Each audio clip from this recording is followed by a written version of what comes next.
Maybe you are staring into the dim corner of your room, feeling a strange, hollow ache that only arrives when the house finally goes quiet. It is not the exhaustion of your muscles or the weariness in your feet, but a deeper, quieter hunger that tells you something is missing, something you have forgotten to build. You find yourself pacing the floor of your own mind, checking your progress, measuring your worth against the long, unfinished lists you keep hidden behind your eyes. You are waiting for a signal that you have finally done enough, that you have constructed enough, that you have earned the right to simply stop. But the signal never comes. The workshop of your mind remains open. The tools are still heavy in your hands. And you are afraid that if you set them down, the walls of your own life might lose their shape. You are not broken, and you are not falling behind. What you are feeling right now is not evidence of a flaw. It is only the momentum of a craft you have been practicing for years, a habit of construction that has become so automatic. You no longer know how to walk through a room without looking for something to fix, or a structure to strengthen. There is a surprising truth that we often overlook when we are busy trying to secure our existence. We believe that we are defined by the things we create, the roles we fill, and the goals we reach. We think that emptiness is a threat, a void that must be occupied at all costs, because we are terrified that if we stop creating, we will cease to exist. But the Buddhist perspective offers a different way to look at this fear. It suggests that emptiness is not a lack of value, but the very condition of your freedom. It is the wide, open space that allows life to move through you without resistance. You are not a structure that requires constant maintenance to remain standing. You are the space where the life is occurring. Tonight we are going to explore this shift together, not through force or through changing your personality, but by slowly inviting the tools to drop from your tired fingers. We will look at the way you have been acting as a lantern maker, constantly trying to illuminate the world, and we will discover what happens when you finally let the night be dark. Right now, feel the surface beneath you. Perhaps it is the softness of a mattress or the familiar weight of a duvet. You do not need to do anything with this space, and you do not need to analyze the room around you. Just let your physical presence be enough. The workshop of your day is officially closed. The heavy apron you have been wearing, the one weighed down by the iron tools of ambition and expectation, can be unbuckled. Imagine yourself standing in the doorway of a quiet, cool mountain structure. The air smells of cedar shavings and drying grass. It is a place where you have spent years working, building light after light, trying to keep the shadows at bay. You have done this because you love, and because you care, and because you were taught that without your light, the village would surely lose its way. But notice the windows. The night outside is already vast. The moon is already high. The world does not need you to light it. It is already illuminated by a source much older than your own effort. If it feels right, take a slow breath. Let it fill your chest, and as you let it go, allow the tension in your shoulders to slide away, like a heavy wooden beam being lowered to the floor. You do not need to be the artisan tonight. You do not need to provide the glow. You are allowed to be the one who sits in the quiet, watching the shadows dance without trying to chase them away. This fear of being empty, this constant drive to keep your hands busy, is just a story you were told about survival. It is not the truth of who you are. The truth is much deeper, much more spacious, and much more rested than the version of you that must constantly be proving its utility. We often think that peace is something we must build. We think we have to create a state of calm, that we have to manufacture inner serenity through effort or discipline, or the right kind of thinking. But what if peace is not a construction project? What if it is what remains when you finally stop trying to manufacture the atmosphere of your life? Think of the way a stream clears itself after a storm. It does not go out and build a filter. It does not labor to remove the mud. It simply keeps flowing, and in the movement, the water settles. Your mind is already trying to settle. It is only your insistence on managing the outcome that keeps the silt swirling. Maybe you have felt this pull before. The nagging sensation that if you are not productive, you are somehow dissolving. It is a lonely feeling, isn't it? To be surrounded by your own accomplishments and still feel like a hollow vessel. You look at what you have built, the relationships, the status, the identity, and yet you feel you must continue to add more, to build more, to shine brighter, because you worry that the foundation is made of sand. Tonight, we will examine this drive. We will look at why it feels so unsafe to have nothing to do. You are not being asked to destroy your life or abandon your responsibilities. You are being asked to witness the exhaustion of your own hands. You are being asked to see that you have been making lanterns for a room that is already full of the morning. When you think about the things you are worried about, the mistakes you have made, the projects you haven't finished, the conversations you feel you should have managed better, try to imagine each one as a small wooden frame for a lantern. You have been carefully crafting them, trying to make them sturdy, trying to make them beautiful, hoping that if you make enough of them, you will finally feel secure. But the wood is heavy. Your fingers are calloused from the twine. You are tired of the smell of the varnish, and the night is so incredibly long. You are allowed to set the frames down. You are allowed to leave the workshop. The door is not locked from the outside. You have been holding the key the whole time, and the key is simply the decision to stop. We will move slowly through these next moments. There is nothing to achieve, and no one is grading your stillness. If a thought comes, let it come. Treat it like a tool you once used, perhaps a chisel or a rasp. Notice the shape of it. Notice how it feels in your palm then. With a slow, deliberate movement, set it down on the workbench. It is not being thrown away. It is just being placed in the stillness. You can return to it tomorrow if you really must, but for tonight, the work is finished. The lanterns are no longer needed. The darkness is not an enemy to be conquered, but a partner to be embraced. You are here, and that is sufficient. Your presence is the only thing the night requires. You don't have to convince me that you are worth the rest, and you don't have to convince yourself. The exhaustion you feel is the only permission slip you need. The fact that you are listening to this, that you are seeking a moment of quiet, shows that there is a part of you that already knows the truth. It is the part of you that is tired of the building. It is the part of you that is ready to lean back into the great, dark, peaceful expanse of your own being. Listen to the rhythm of the room. The space is vast and cool. Your heart is beating with a steady, unhurried pace, and it has been doing so your entire life without your intervention. Think of that. You do not need to command your blood to flow, and you do not need to teach your lungs how to expand. The body knows exactly how to exist.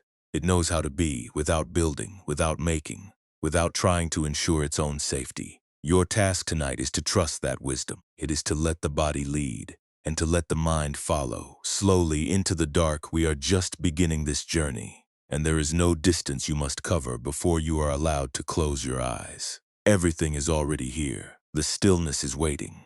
The quiet is already under your skin. Just keep breathing and keep letting go. In a village tucked so deep into the northern mountains that the sun seemed to visit only by invitation, there lived an artisan named Alara. Her workshop was a structure of cedar and river stone, perched on a slope where the wind always hummed a low, persistent tune.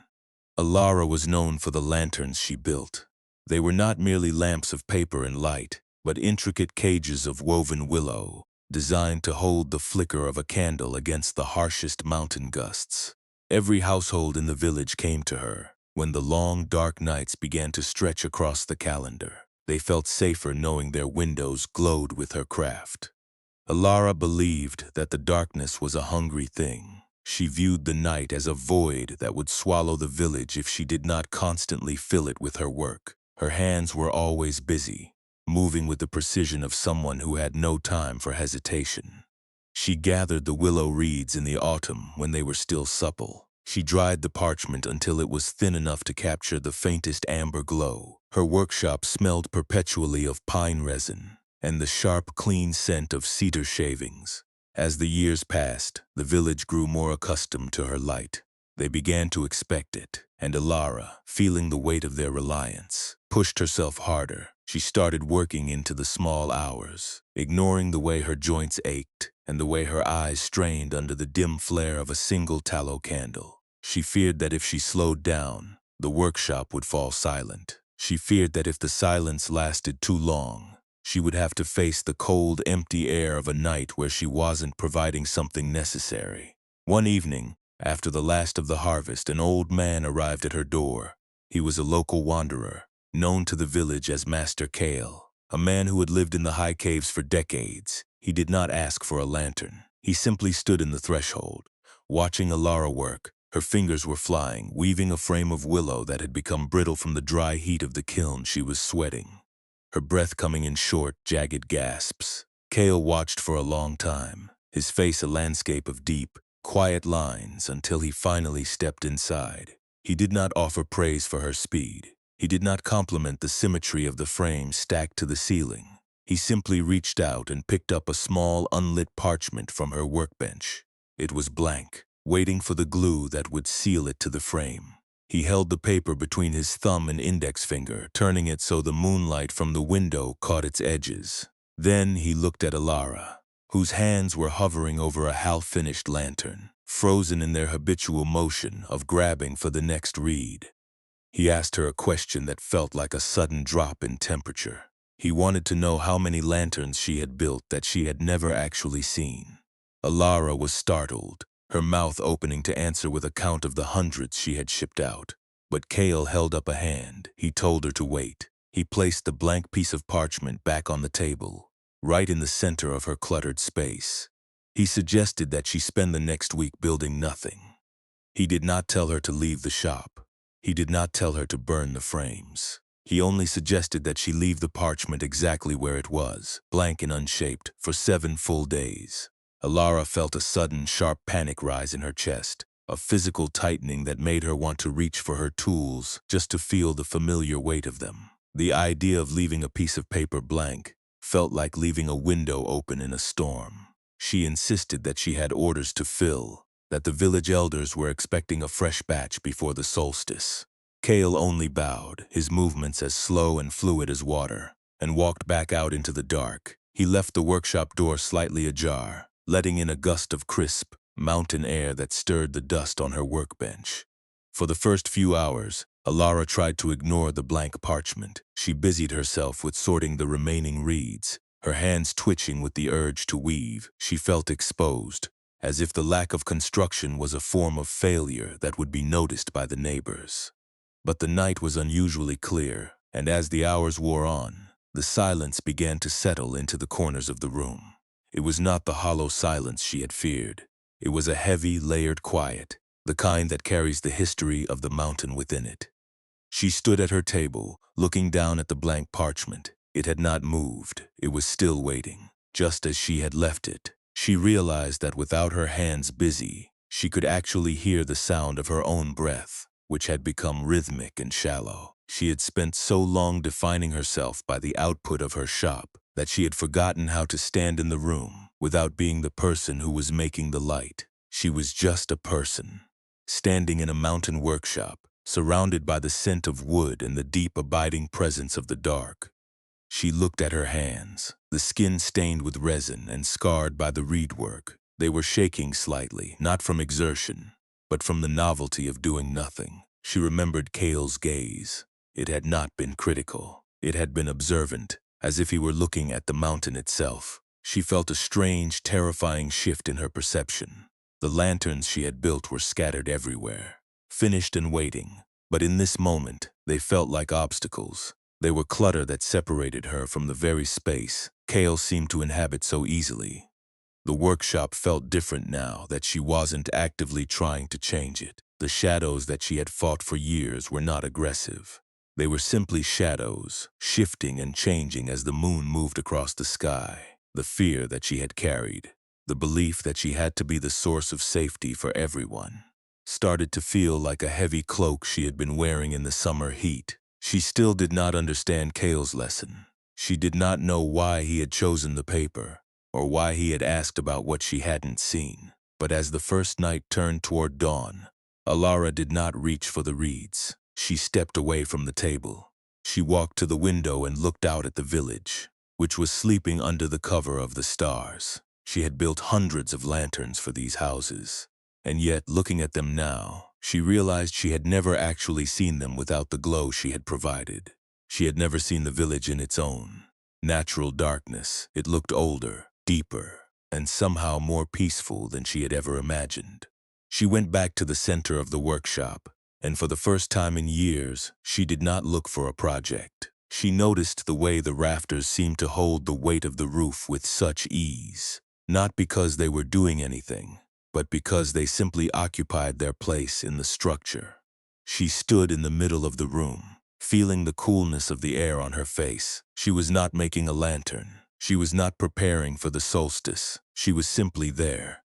There was a profound, quiet weight to this realization. It felt as if she had been running a race in the dark, and now, for a single moment, she had stopped to catch her breath. The path ahead was still there, but she didn't have to navigate it right now. She was just the witness of her own life, present in the space she had carved out for herself. The blank parchment sat on the table, still untouched, and for the first time Ilara did not feel the need to fill it. She let her arms fall to her sides, the heavy wooden tools clattering softly as she pushed them aside to make more room on the bench. She realized that she had been trying to light up a world that had its own hidden ways of finding the morning. She had been the one who was blinded by the very glow she had been working so hard to produce. She lay down on the floor of the shop, the cedar shavings soft beneath her shoulders. The night was not an enemy, it was a cradle. She closed her eyes, the silence of the workshop now feeling like a heavy protective blanket. She wasn't finished with her work, and she wasn't finished with the mountain. But she was finished with the frantic need to construct her own worth. Tomorrow would come, and the village would want its light. But that was a future concern, and the future was a long way off. Tonight, there was only the cooling air, the scent of wood, and the deep, steady peace of doing nothing at all. You might feel, in your own life, a flicker of that same exhaustion. You have built so many structures, so many expectations, and so many ways of being that you feel are necessary to keep the darkness away. You check your progress, you measure your time, and you worry that if you stop for even a moment, the entire edifice will collapse. But look at Ilara's workshop. The walls remained. The roof stayed high. The village did not lose its way. The silence was not the end of her purpose. It was the beginning of her vision. You are allowed to stop weaving for a while. You are allowed to set the reed down.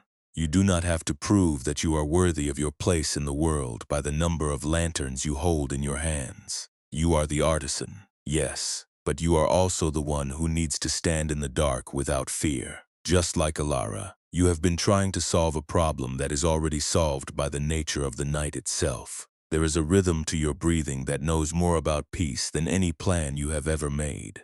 Let that rhythm guide you now. You don't have to understand the deeper lesson just yet. The parchment can wait. The tools can rest. You are currently in the mountain shop, safe from the wind, safe from the expectations, and safe from the need to construct another light. The darkness is already here, and it is holding you perfectly well. Just let the workshop go quiet. Let the tools rest in the dust. You have arrived at the space where the making ends and the resting begins. What Ilara felt in the quiet of her workshop is a mirror for the weight you have been carrying. It is not wrong to want to provide light for those you love, and it is not a flaw to have a heart that cares about the outcome of your days. The ache you feel is not because you are failing to keep the village safe, but because you have mistaken the act of building for the act of living. You have been treating your existence like a construction project that must never stop, believing that if the hammering ceases, the darkness will finally find you. This is the mechanism that turns your care into a prison. When we look at this through the lens of ancient wisdom, we see that the artisan's struggle is a perfect map of the human heart. You are not being asked to stop caring, or to abandon the people and responsibilities that give your life shape.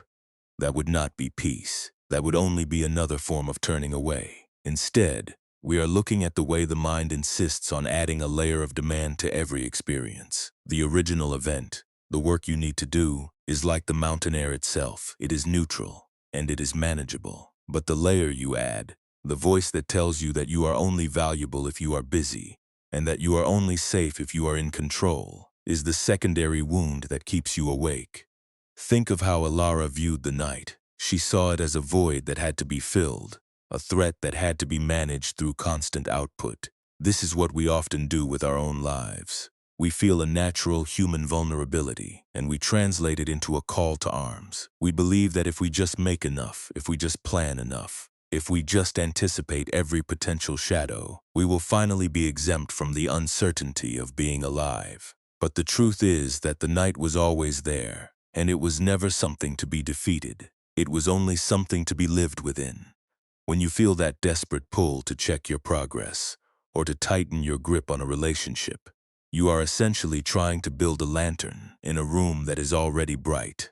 You are overworking a situation because your mind has convinced you that your vigilance is the only thing keeping the roof from falling. But your life does not require your constant supervision to be whole. The heart, much like the mountain air, has its own way of circulating.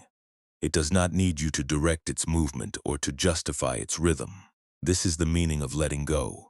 It is not about walking away from your duties or leaving your loved ones in the dark. It is about realizing that you can contribute, you can work, and you can serve without turning your service into a condition for your own worth. You can put down the chisel, you can set aside the willow reeds, and you can simply stand in the room. When you do this, you might notice that the work you still need to do feels lighter. It no longer carries the frantic, trembling edge of survival. It becomes a choice, a movement of the hands, rather than a frantic defense against an imagined disaster.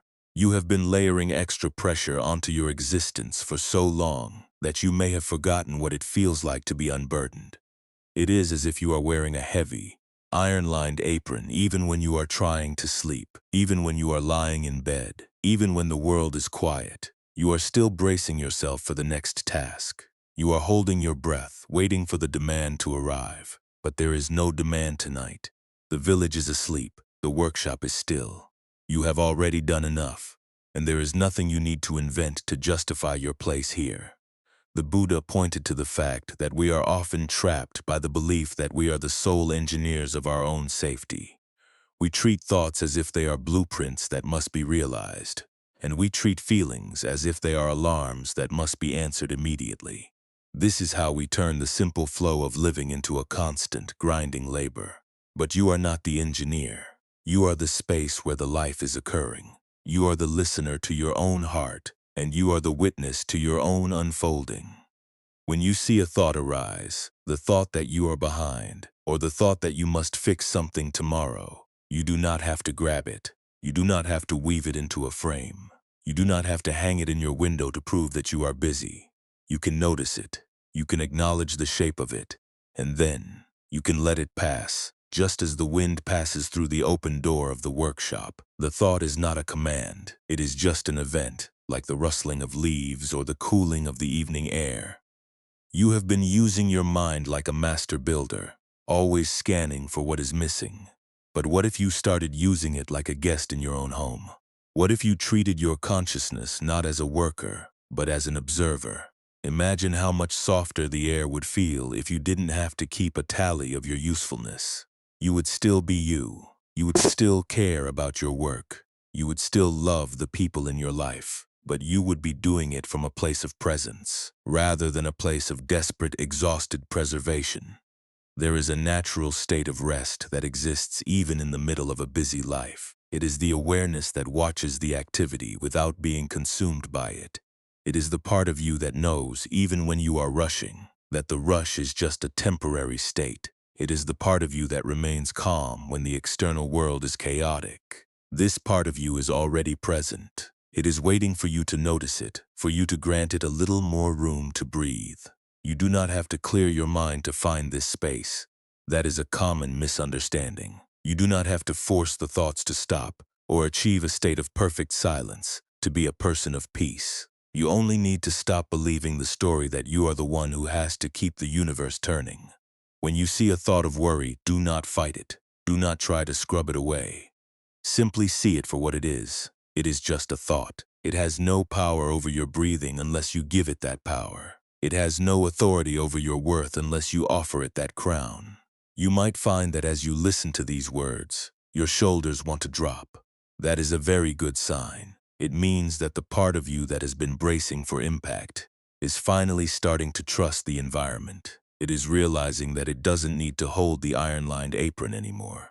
It is discovering that it can be vulnerable and even soft, and yet the room remains the same.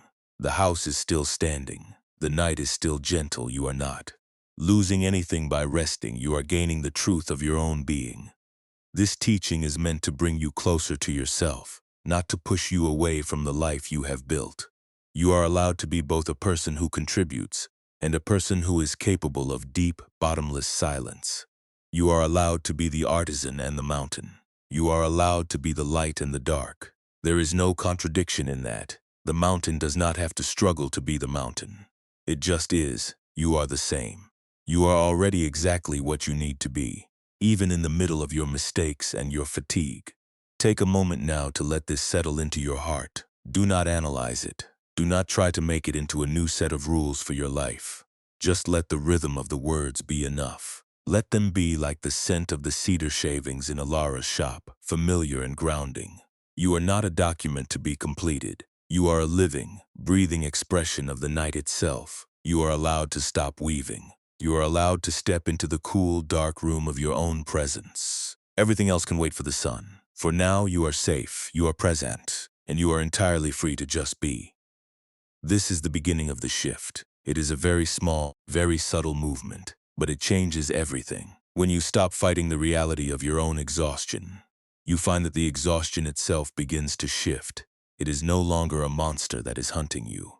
It is just a feeling, a sensation of being spent, which is a very natural and honorable place to be. You have given your energy to the world all day. Now you are allowed to receive that energy back into the silence. You are allowed to close the workshop doors, to leave the willow frames on the bench, and to walk out into the open air of your own life. Nothing will be lost in the dark. Everything that matters will still be there when you wake. We are going to move now from the story of the artisan into the quiet workshop of your own mind. You do not need to prepare for this. You do not need to adjust your posture to be perfect or force your thoughts into a specific shape. We are only going to practice the art of stepping back, just as Alara learned to step away from the workbench. This is not about emptying your mind of all thoughts, for that is an impossible task. It is about changing how you hold them. It is about learning to observe the craftsman's urge without feeling obligated to act upon it. Find a position that allows you to feel the weight of your own existence. Let your shoulders lose their upward tension. Notice if your jaw is clenched, and if it is, simply allow it to hang loose like a door that has been unlatched. Take a breath that is slow and unhurried. Feel the air as it moves into the hollow of your chest. When you exhale, imagine the tension leaving your body like wood dust swept away by a broom. You are not trying to be somewhere else. You are exactly where you need to be. Now, bring your attention to the activity of your mind. You will notice that thoughts are constantly arriving, like travelers coming to the mountain workshop. Some thoughts are urgent, demanding that you build a solution immediately. Some thoughts are heavy, carrying the weight of past regrets. Some thoughts are restless, worried about what remains unfinished. Do not try to stop these travelers. Do not try to turn them away. Simply notice their arrival. Give yourself the space to see them, without reaching out to take them into your hands. Imagine that in front of you, on the worn wooden workbench of your awareness, there lies a single unfinished lantern frame. It is made of willow and thin, light wood. This frame represents the worry that has been most persistent tonight. Maybe it is a project you are struggling with, or a conversation you feel you must repair. Gently pick up that thought. Feel its shape in your hands. Notice how it feels to hold it. Is it sharp? Is it jagged? Does it feel heavy or fragile? Now, slowly, place it onto the table. You do not need to glue it. You do not need to weave the parchment around it. You do not need to worry about whether it is sturdy enough to hold a light. You are simply placing it down. You are moving from the role of the maker to the role of the witness. For a few moments, just look at the frame as it rests on the wood. It is an object, nothing more. It is a thought, not a command. It does not require your labor right now. It can exist without your interference. If you feel the urge to pick it back up, if you feel the familiar pull of anxiety telling you that you must fix it, notice that urge. Acknowledge it with kindness. Tell yourself silently that it is only the old habit of the artisan. You are allowed to let that habit pause. You are allowed to sit in the workshop without making a single thing. Feel the space between your hands and the object. That space is your freedom. That space is the calm, mountain air that flows through the open door. Deepen your breath again. Notice how the air does not require you to build anything to exist. It simply enters and leaves in a perfect, continuous cycle. Your mind can work in the same way. Thoughts can arise, and they can pass. They can appear on the workbench, and they can dissipate into the shadows. You do not have to capture them to make them real. You do not have to construct a story around them to keep yourself safe. You are safe in the letting go. If another worry enters, treat it with the same gentle curiosity. Do not get angry at your mind for producing more frames. That is what a mind does. It is a natural process, like a tree growing leaves or a stream moving over stones. Just see the new thought, acknowledge it as a frame, and set it down alongside the others. There is plenty of room on the bench. There is no deadline for finishing these things. Tonight, the only task is the practice of resting your hands. There is a profound softness in this. When you stop trying to be the source of all light, you discover that the room was already filled with a gentle ambient glow. It is the light of your own presence. It is the light that does not need a lantern to exist. You are beginning to recognize that you are not the builder, but the space where the building occurs. And that space is vast and quiet and entirely untouched by the problems of the day. If you find that your hands are still twitching, if you find that your thoughts are racing, do not judge yourself. Judging the thought is just another way of building. It is just another layer of wood and twine.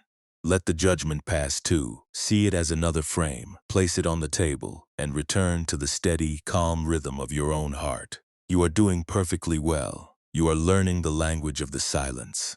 Notice how the workshop feels now. Has the intensity of the worry changed? Is it perhaps a little less sharp? Often, when we stop fighting the thoughts, they stop fighting us. They become less like demons and more like dust motes in a shaft of moonlight. They are present, but they are not the substance of the room. You are not made of these worries. You are the one who is looking at them. And the one who looks is always at peace. Take another slow, deep breath. Imagine the air circulating throughout the entire room, filling the spaces between the lantern frames, filling the space between you and your thoughts. Everything is settled. The work of the day is a memory. The work of tomorrow is a dream. You are in the present moment, which is the only place where true rest can be found. You are allowed to be empty of tasks. You are allowed to be finished with the building. There is no need to make this permanent. You do not have to commit to this way of being for the rest of your life. This is just a moment of grace. This is just a pause in the long, busy narrative of your existence. Take this gift. Let it soak into your bones.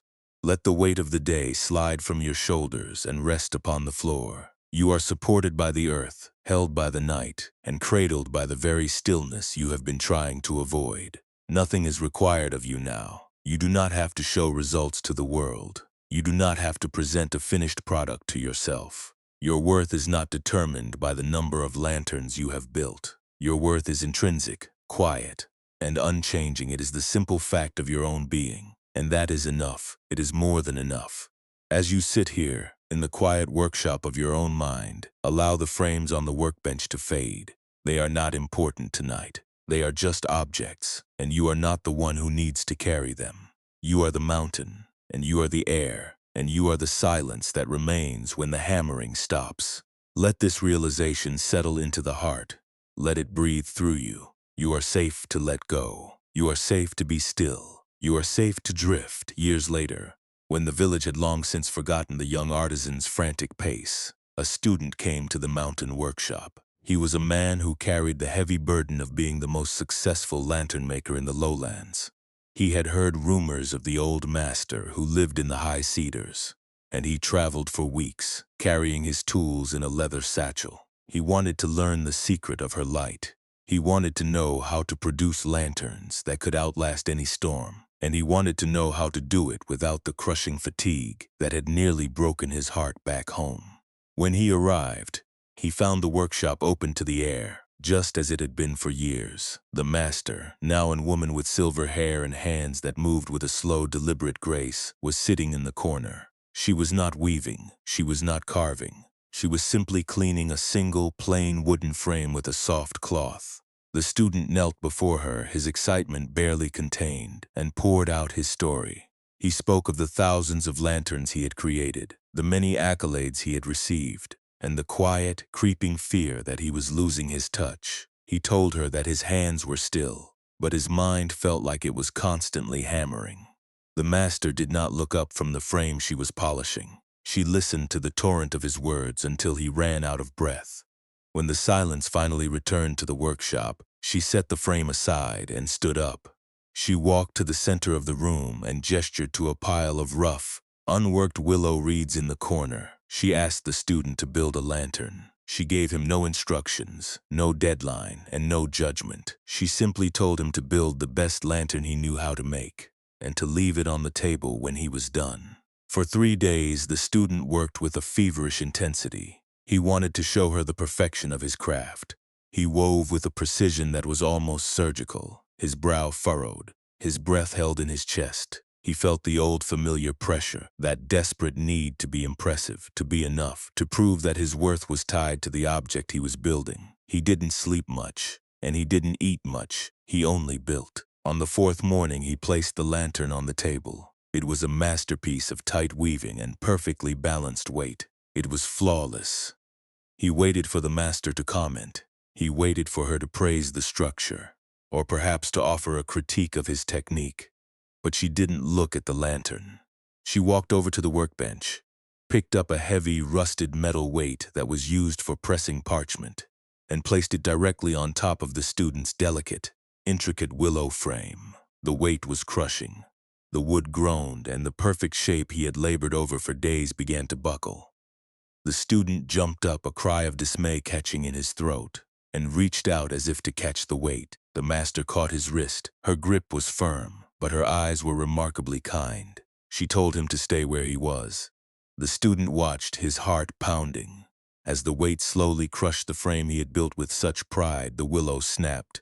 The delicate weaving came undone, and the lantern collapsed into a pile of broken reeds. The student felt a surge of genuine grief. It felt like a part of him had been destroyed. He looked at the master, his face pale, his breath shaking. He expected her to say something about the nature of perfection, or the fleeting quality of craft, or the danger of pride. But she didn't speak.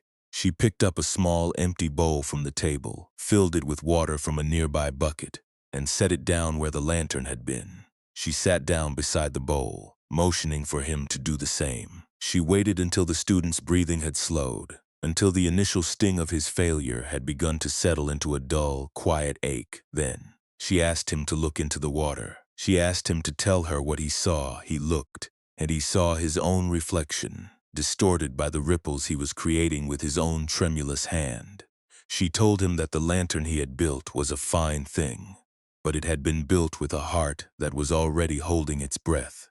She explained that he had tried to build a structure to hold his identity, but identity is not a thing you can craft with reeds.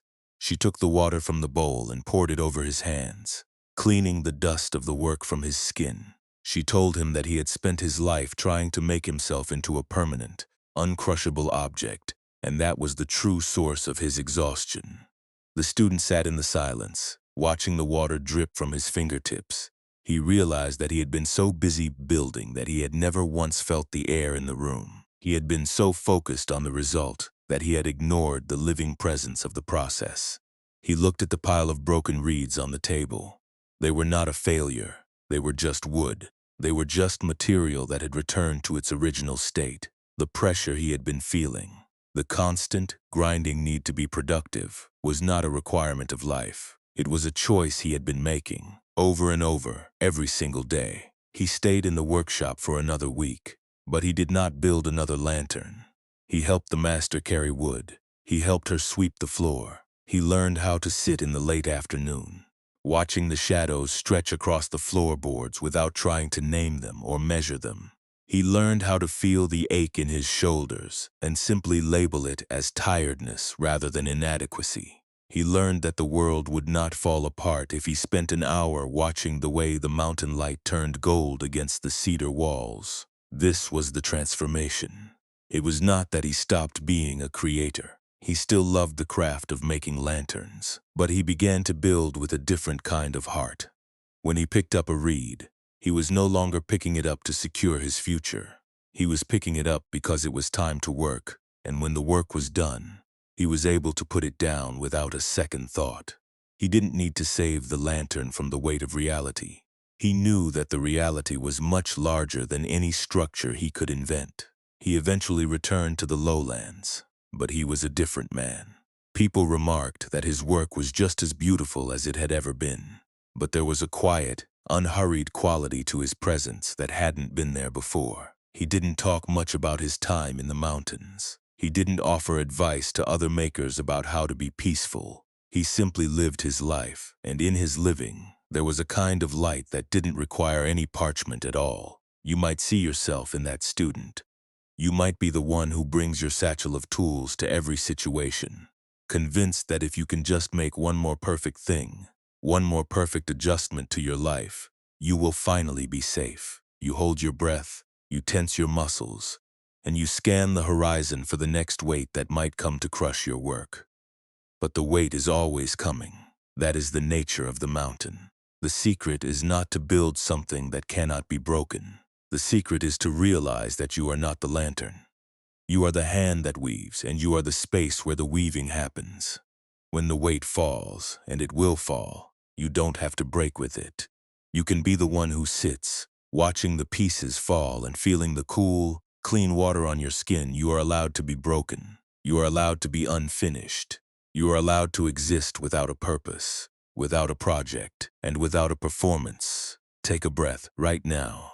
As you lie in the quiet of your room, let the air flow through the broken pieces of your day. You do not need to glue them back together tonight. You do not need to make sense of the damage. You can just sit with the truth of this moment. The day is over.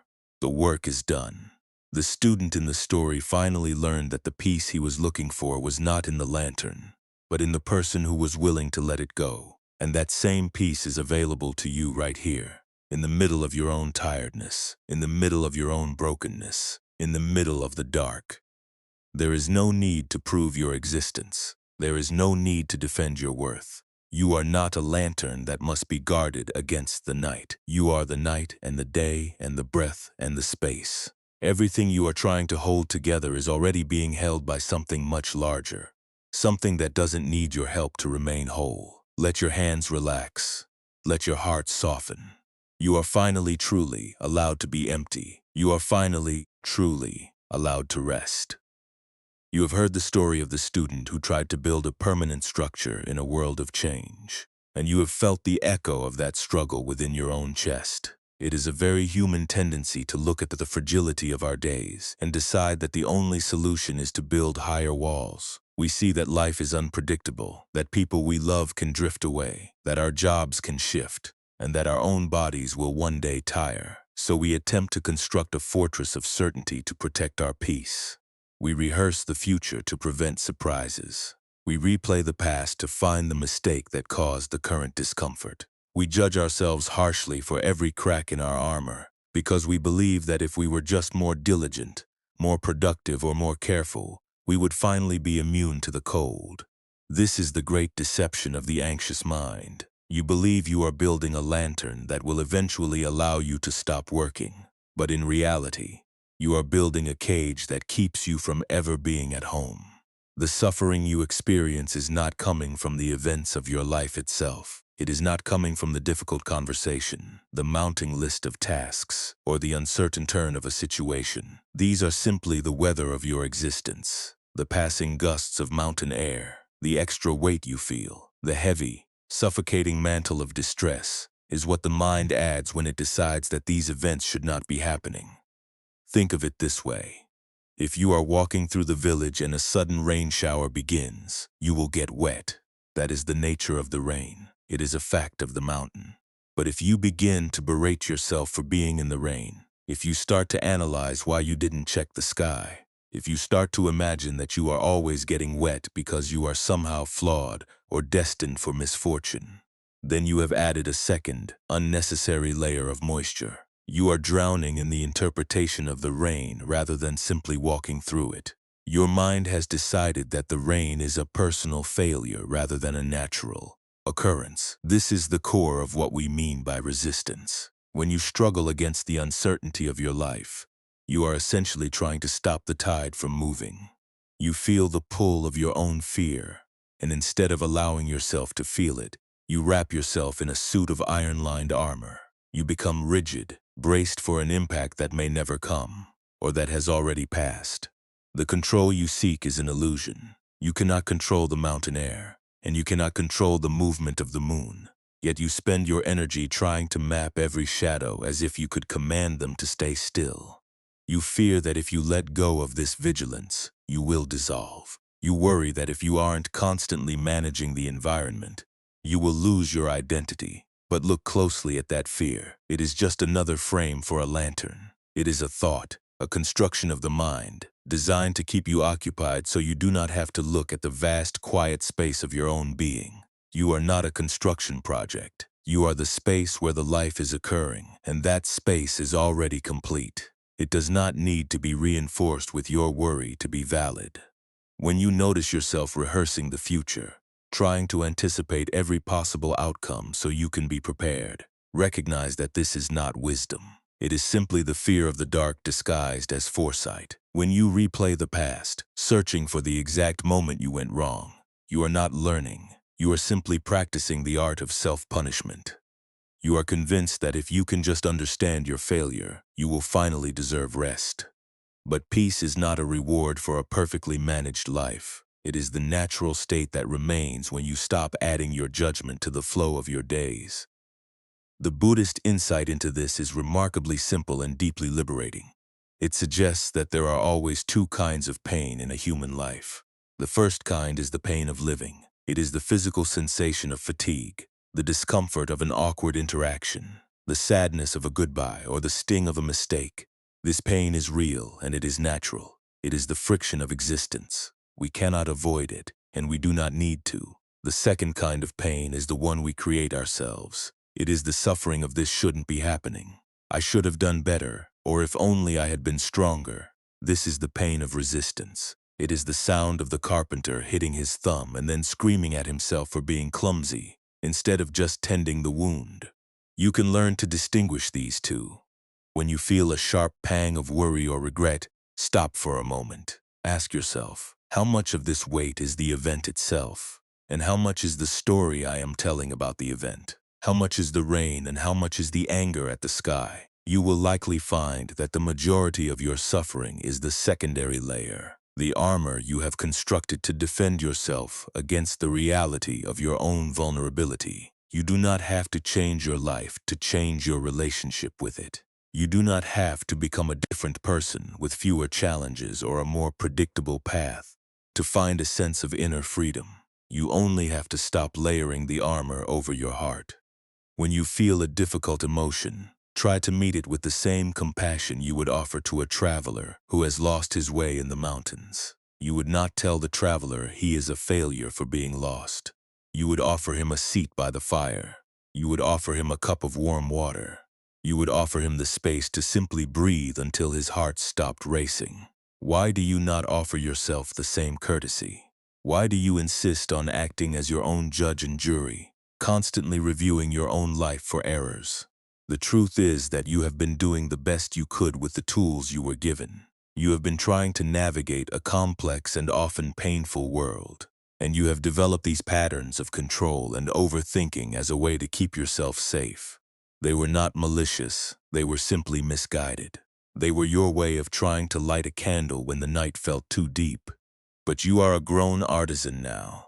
You have the maturity to realize that the candle is not what saves you. You are saved by your ability to stand in the dark. When you feel the familiar urge to fix, to control, or to blame, pause. Take a long, slow breath. Feel the weight of your body against the bed. Feel the cool air in the room. Acknowledge that the urge is there, but recognize that you do not have to obey it. You can just let it exist on the periphery of your awareness. It is a thought, not a command. It is a frame, not the lantern. This is the start of a deep psychological and spiritual integration. You are no longer trying to solve your life. You are beginning to live it. You are realizing that the peace you seek is not something you must manufacture through the perfection of your work or the impeccability of your actions. It is something you uncover when you set the work aside. It is the silence that appears between the thoughts. It is the space that remains when the hammering stops. You are allowed to be imperfect. You are allowed to be tired. You are allowed to be in the middle of a process that you do not fully understand.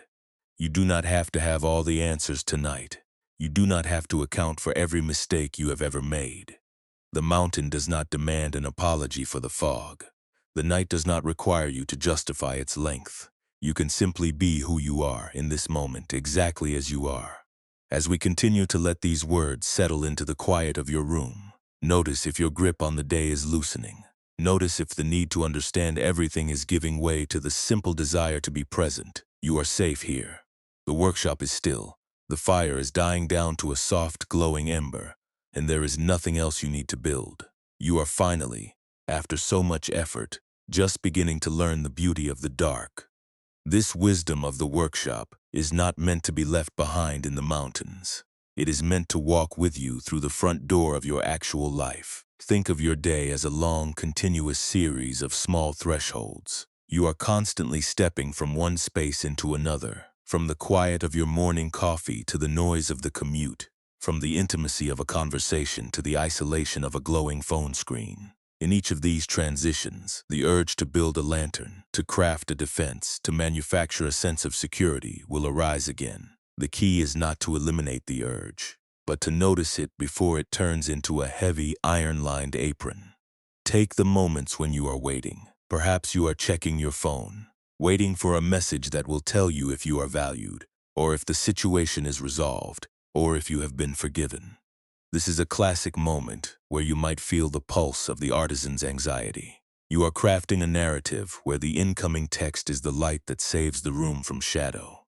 You watch the screen, your heart tight, your breath held in that familiar, shallow way. Instead of falling into that cycle, try this. Feel your feet on the ground.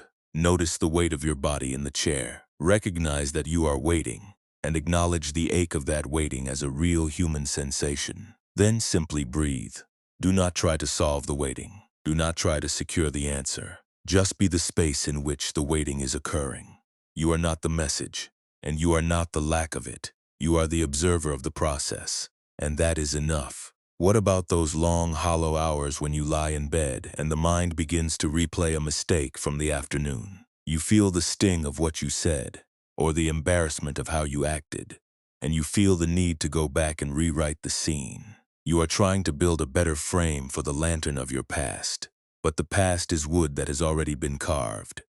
You cannot change its shape. When you notice this happening, do not judge the mind for its habit. It is just trying to protect your self-image. See the thought as an object, a piece of wood you are clutching, and then, with a slow, deliberate movement, set it down on the workbench of your mind. You do not need to finish that project tonight. You can leave the past exactly as it is, unpolished and imperfect, and you can trust that it does not define your worth. You may find yourself feeling behind in life, looking at the paths of others and measuring your own progress against their structures. This is a heavy frame to carry. It feels as if your own workshop is empty, or as if you have failed to produce enough light to be seen. In those moments, pause and look at your hands. They are tired for a reason. You have been building.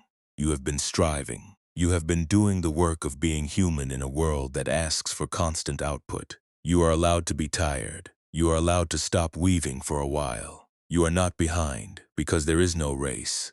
There is only the mountain, the night, and the slow, steady breath of your own life. There is also the quiet pressure of pretending. You smile at your colleagues. You reassure your friends. You tell your family that everything is handled, all while feeling a hollow, echoing fatigue underneath. You are maintaining the workshop, keeping the lanterns burning for everyone else, and you fear that if the light goes out, you will be abandoned. But this is the lie of the lantern maker. People do not need you to be an unbreaking pillar of light. They need you to be present. Sometimes, the most compassionate thing you can do for the people you love is to stop trying to be everything for them, and to let them see you as you are, a person who is tired, a person who is learning, a person who is still, even when the light is low. When you feel the itch to check your progress, to see if you are doing the meditation right, to see if you are becoming more peaceful, remember the student in the workshop. He built a masterpiece, and it was crushed. Yet that very destruction was the beginning of his true understanding. You do not have to be perfect at this. You do not have to achieve a state of constant, glowing serenity. You only need to notice when you are gripping the reeds too tightly. You only need to see when you are reaching for the glue. The act of noticing is the practice. You do not have to be the one who never gets tired. You only have to be the one who knows when it is time to set the tools down. This applies to your rest as well. Many of us feel a lingering, quiet guilt when we allow ourselves to do nothing. We think we have to earn the right to sleep. We think we have to earn the right to exist without a purpose. But rest is not a reward you receive at the end of a successful day of building. Rest is the fundamental state of your being. You have already earned your place here just by showing up. You do not have to be useful to be loved, and you do not have to be productive to be safe.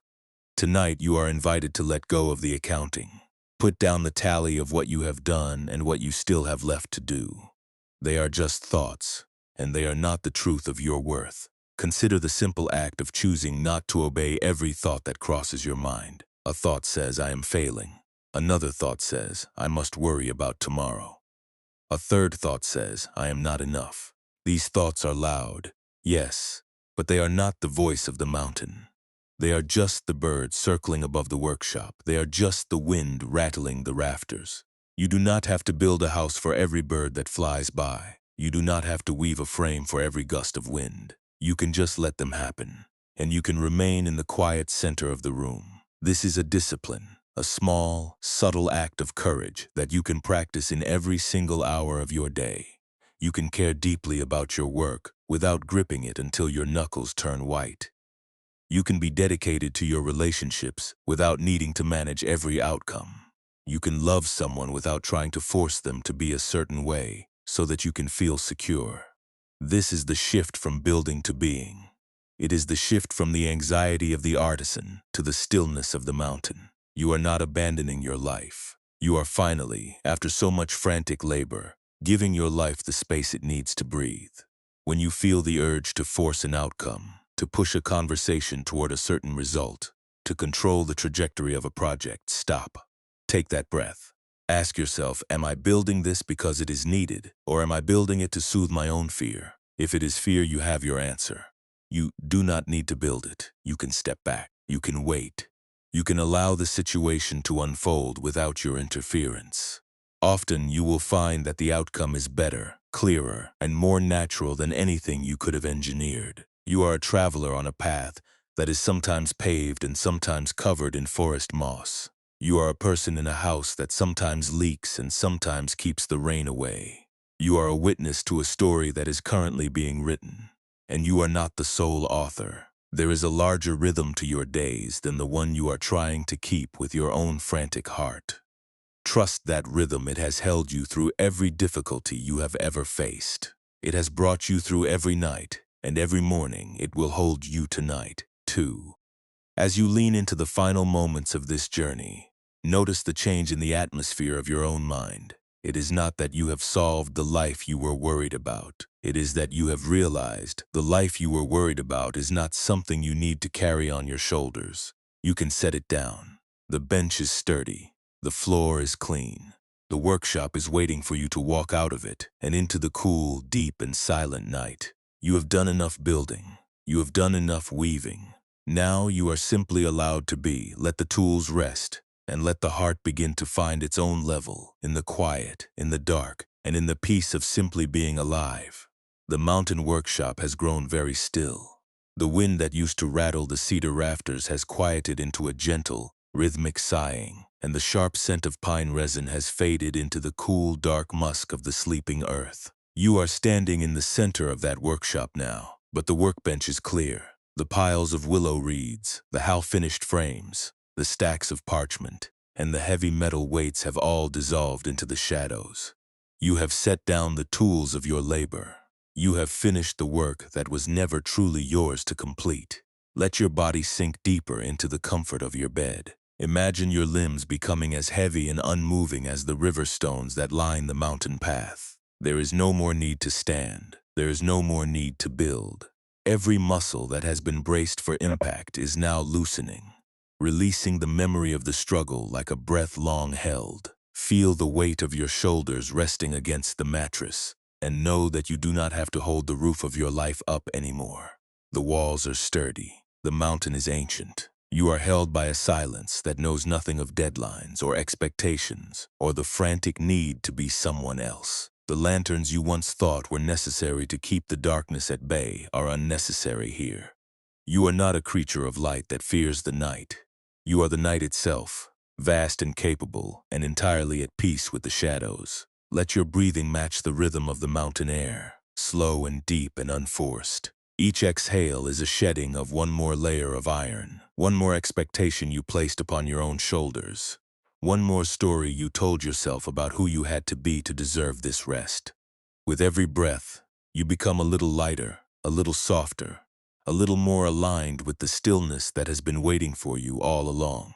The workshop floor is cool and welcoming beneath your awareness. You can feel the safety of this place, the way it respects your silence, the way it asks for nothing from you. You have spent your energy well today, and now it is time for the energy to return to its source. It flows back into the silence, back into the deep, dark, nourishing pool of your own being. You are not losing anything by resting. You are reclaiming the wholeness that existed before the first reed was ever gathered. You are returning to the state of the mountain before it was ever named. If a stray thought drifts into your mind, like a leaf blown in through an open door, do not reach for it. Do not try to weave it into a pattern. Let it drift across the room and out into the vast, dark sky. It has no business here. It has no power to wake you. It is merely a visitor in a room that is already occupied by the stillness. You are the observer of the visitor, not the one who must host it or entertain it. Let the thought pass, and return to the sensation of your chest rising and falling, a tide of peace that knows exactly where to go. There is a profound, quiet beauty in this emptiness. It is not a lack of anything. It is the fullness of potential, the quiet space where the life begins again in the morning. But the morning is a world away. For now, there is only the cooling air, the settling dust, and the steady, unhurried heartbeat of the mountain. You are not adrift, and you are not lost. You have arrived. You have reached the very center of the home you have been carrying within you, the one that never required a lantern to be warm. Your heart is a quiet, steady flame that requires no fuel of effort. It has been burning through the long days and the difficult climbs, and now it can simply glow. It can settle into the soft, deep heat of being. You have done the work. You have faced the struggle. You have seen the way the mind tries to turn your very life into a source of suffering. And you have chosen a different path. You have chosen the path of the mountain, the path of the witness, the path of the one who knows when to set the tools down. The shadows are not empty. They are filled with a deep, ancient wisdom that understands your fatigue. They are wrapping around you like a heavy, velvet cloak, protecting you from the need to perform. You are safe from the judgments of the day. You are safe from the memory of the mistakes. You are safe from the future that keeps pulling at your sleeve. All of those things are outside the workshop walls, and the doors are securely closed against them. Here, there is only you, and the breathing, and the absolute, perfect sufficiency of this moment. You have no task for tomorrow that cannot be faced by the person you are becoming. You do not need to prepare for the dawn. The sun knows the way. It will rise when it is time, and it will find you ready. Not because you spent the night worrying, but because you spent the night resting in the truth of your own being. Let the mind become as still as the surface of a deep mountain lake. Let the worries dissolve like sugar in a cup of tea, leaving nothing but a subtle, sweet memory of peace. Sleep is not a distance you have to travel. It is a state you are already entering. It is the natural conclusion to the story of the artisan, the point where the weaver and the weaving and the wood all become one. You are drifting into that state now, moving through the layers of the day until you reach the floor of the workshop, the softest, safest place on earth. You are finally truly allowed to be empty. You are finally truly allowed to be still. You are finally truly allowed to just be. What if the peace you have been trying to build with your own hands was already there, waiting in the silence you were always trying to avoid?